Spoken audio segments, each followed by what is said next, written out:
Record গড়া জয়ে টানা তৃতীয়বারের মতো মার্কিন যুক্তরাষ্ট্রের প্রেসিডেন্ট নির্বাচিত হয়ে গত 20শে জানুয়ারি আনুষ্ঠানিকভাবে ক্ষমতা গ্রহণ করেন ডোনাল্ড ট্রাম্প।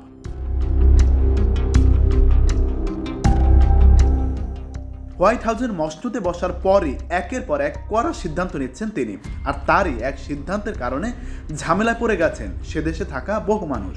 শুরু করা হয়েছে গণগ্রেফতার।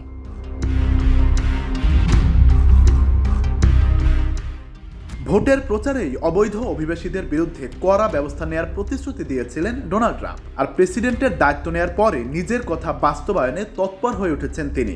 লেক অ্যান্ড রিলে অ্যাক্ট নামে নতুন একটি আইন করার উদ্যোগ নেওয়া হয়েছে। মূলত চুরি ছিনতাইয়ের মতো অপরাধে জড়িত অবৈধ অভিবাসীদের গ্রেফতার করতেই নতুন এই আইনটি করা হচ্ছে।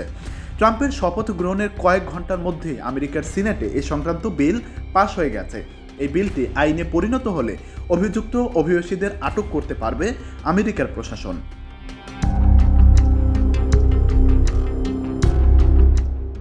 তবে নতুন আইনের আশায় বসে নেই ট্রাম্প প্রশাসন। ক্ষমতায় বসার পরই অবৈধ অভিবাসীদের ধরতে আদেশ দিয়েছেন আমেরিকার প্রেসিডেন্ট। এরপরই শুরু হয়েছে অভিযান।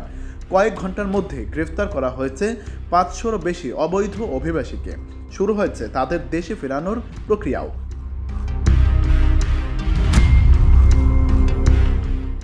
আর এ ঘটনায় রীতিমতো আতঙ্ক ছড়িয়ে পড়েছে, বিশেষ করে এতদিন যেসব বিদেশি বিনা নথিতে মার্কিন যুক্তরাষ্ট্রে বসবাস করছিলেন তারা এখন দিন গুনছেন দেশে ফেরার।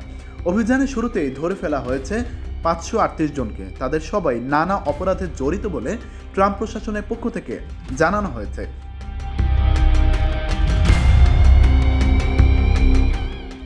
এখন থেকে যাদের আটক করা হবে তাদের দ্রুতই দেশে পাঠিয়ে দেয়া হবে বলেও জানিয়েছেন ট্রাম্প প্রশাসনের একজন ঊর্ধ্বতন কর্মকর্তা।